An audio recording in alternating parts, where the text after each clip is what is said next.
Ladies and gentlemen, welcome to the pages of the Purple Passion, that blue on purple passion. I am, yes sir, copper colored gorgeous. Now, last time we spoke, in the story of Caught Up, Darlene caught Max peeking in her window. What will we find out this time? Let's see.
Now hold on, y'all. As it stands, Darlene saw Max, but he didn't notice her as he sat there drooling over her in the window, seeming, from what Darlene could tell, to be indulging in his own sexual self-gratification as his body quickly jerked while he stood at her window. See, unknown to Max, Darlene's California king bed had a trap door.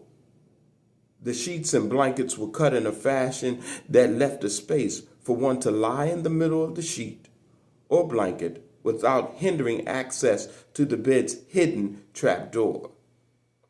Quickly, and to Max's befuddlement, Darlene sank into the mattress and disappeared. I gotta stop smoking that jit, Max thought to himself. Yeah, man, that chick got me tripping, he thought, further still foolishly peering through the window as if Darlene would reappear. Such was not the situation. The situation was, however, that Darlene had safely made her exit from under her bed and out of her house, sneaking up behind Max, who didn't notice her at all. In Darlene's hand, she held a very large, thick, phallical black love toy. It was thick and hard. Whop! Darlene knocked Max in the back of his head with the hard, large, thick black love toy. He was hurt, then he was dazed, then he was out cold. A sizable woman with great strength, Darlene dragged Max easily into her house and closed and locked her door. When he came to, Darlene was indeed going to have her way with him, and not in the fantastical threesome way Max had so yearned for oh so long. Darlene went to her basement while Max was still out cold. About 10 to 15 minutes later, she emerged from the basement with two heavy-duty industrial chains and a large roll of duct tape. Y'all know what that means. Anyway, Max had sure bitten off more than he could chew. Certainly, he had peaked. One time too many. As Max started to stir back into consciousness, the hematoma swelling where he'd been struck and pulsating with pain, Darlene strategized in her mind what she would do to Max to make him pay for being a lascivious perv. As he came into full consciousness, Max moaned in excruciating pain from the blow to the back of his head. Darlene was merciless. To incite fear in Max, Darlene slowly wrapped her fists in one of the thick chains and struck Max in the back of his kneecap hard. As he hollered in pain and rolled on the floor trying to get to his feet, Darlene struck him again with the chain in the back of his leg just above his right calf muscle. "Oh, God," he hollered. "God help me." "Wrong address, mother sucker," Darlene hissed. "This is Pluto's house, and it's about to get real cold for you." By now, Max was sitting with his back against the wall in Darlene's living room. In a sitting position, his hands were outstretched in front of him in a plea of mercy from Darlene's ruthless and relentless wrath. But Darlene was blind and deaf to Max's supplication. As his mouth gaped and his lips quivered in fear, Darlene took the opportunity to plaster the silver duct tape over the gaping hole in his face. Max had been marked for death, and Darlene was sure about to make it happen. When Darlene put the tape over his mouth, Max then decided, though it was a bit late in the game, to start to fight back. His hands were free, so he decked Darlene with a hard right, followed by a mean left uppercut.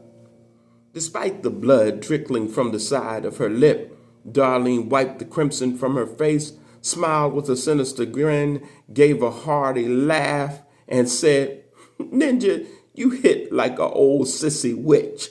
My 90-year-old grandmama can hit harder than that, you pissy, peeping mother sucker." And she kicked Max so hard in his groin, he saw stars. And possibly some other galaxies, too. As he dropped to his knees, Darlene grabbed him and threw him over her back like a rag doll. He bellowed in pain as she hauled him effortlessly into the basement. The basement was dark and dank. It smelled of dog urine and feces. Max was scared beyond reason at this point. He didn't realize the strength of Darlene, who slammed him ass down hard into a metal folding chair that sat strategically in the middle of the dark and dank basement floor. Max could scarcely see anything in the basement because it was so dark, but he could hear the panting of what seemed to be a large dog. His uncertainty was brought into clarity as he heard the unseen canine whimper and give a low growl before letting out 4 loud barks. "What the flock?" Max thought. Cold sweat began to fall from Max's brow. What the flock was Darlene fitting to do? In the back of his mind, Max could hear his mama's voice. Ooh, he could hear it so clear, and it made him queasy, sick to his stomach, as his heart played like a house music kick drum in his chest. "Boy, Max, I done told you about looking in these people window. It's gonna get you killed one of these days. I'm telling you, you little nasty ninja. I'm telling you. I'm warning you, warning you, warning you." Max's mother's voice echoed in his brain, and ears like a bad earworm that just couldn't go away. Was he going to be unalive there? Thoughts raced through his mind as Darlene took the poultry shears from beneath her robe, and Josephine was climaxing for a third time, having a merry time with Victor. While Josephine and Victor's session of sweaty lust came to conclusion, a look of pure joy came over Jacob's face when his cell phone chimed with a text notation. To his utter surprise, and it made his heart flutter, it was Silky, who typed in the familiar letters WYD, followed by a question mark. Jacob, who was from the old school, did a little cabbage patch celebration before responding to Silky's text. To him, it looked like he'd shot that three-pointer after all. He texted Silky back, macking the whole time. Click, click, click. I'm thinking of you. Click, clack, clack, click, click, click, click. I have been all day. Lastly, click, click, click, clack, WYD. Well, Silky played right along with Jacob.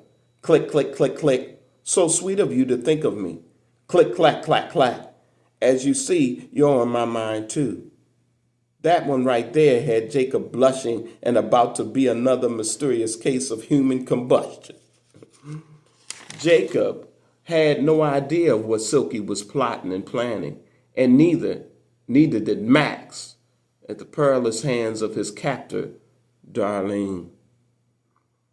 By now, she had Max dangling helplessly from the water pipes in the basement. The chain tightly gripped his neck, and his hands were tightly bound with thick rope behind his back. The duct tape was still tight over his mouth. Max sweat profusely now. His chest heaved up and down rapidly with fear and uncertainty as Darlene slowly paced the basement floor and at times circled Max's body as it dangled from the pipes in the basement. He begged Darlene to let him down. Max did, but it only came out as a muffled as the duct tape firmly gripped Max's face. Each time he repeated the sounds of Darlene laughed loudly and mocked him. Once more she circled Max, and this time she removed his socks and shoes. Max hollered, "What are you doing?" But as was said before, his words were muffled by the duct tape and made no sense at all. By this time, Darlene had turned the light on of an old lamp in the basement with a worn antique tasseled shade on it. Its light was soft and dim, but there was enough light for Max to see exactly what was happening to him and what was around him. Darlene picked up the poultry shears she'd hid that she had laid on the metal folding chair, while she had hoisted Max's body onto the water pipes. The dog, who had been lying down and strangely quiet once Darlene turned the light on, rose to its feet and seemed to be waiting for something. Max, hanging in fear as he watched the huge black female Rottweiler standing so resolutely. Then Darlene took the poultry shears and brushed them gently across the top of Max's bare feet. As she did so, she looked up at Max with a sinister grin and laughing said, "This little piggy went to market. This little piggy stayed home." She brushed the poultry shears over and then under Max's bare feet. Max screamed in anticipation of what he thought might happen. Then Darlene looked to the waiting Rottweiler and said the word Angriff. If you are not familiar, the word Angriff in German means attack. It sent the vicious canine crazy. Darlene got off on it. She drooled with elation, saying, "And Griff, Shelley, and Griff, and Griff, Shelley, and Griff." The Rottweiler barked loudly and growled. Max closed his eyes tightly, muffled screams coming from behind the duct tape still tight over his mouth. Darlene danced and now wildly and carelessly ran the paltry shears across Max's bare feet. As she danced, she ranted, "This little piggy had roast beef, this little piggy had none." Then she got to Max's right pinky toe, opened up the shears, and yelled, "And this little piggy is gone, gone, gone all the way home." And she cut Max's pinky toe off. And Shelley, the vicious Rottweiler, ate it like a dog biscuit at snack time.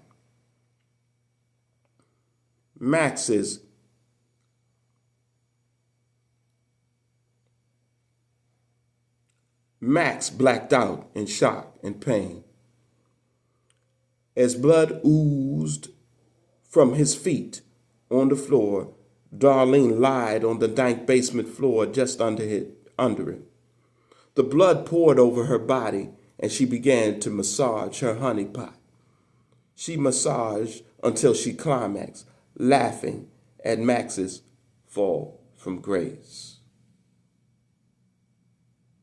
The next morning, the Snyder electric meat grinder 3000 Max stainless steel meat mincer had worked overtime as it grinded Max's body parts, dismembered care of Darlene, into a fresh, bloody, and meaty meal for Shelley, the Rottweiler. Listeners and readers, you should have guessed by now that this was not Darlene's first rodeo. In other words, this wasn't her first unaliving. And just like the others, Darlene would get away with murdering Max.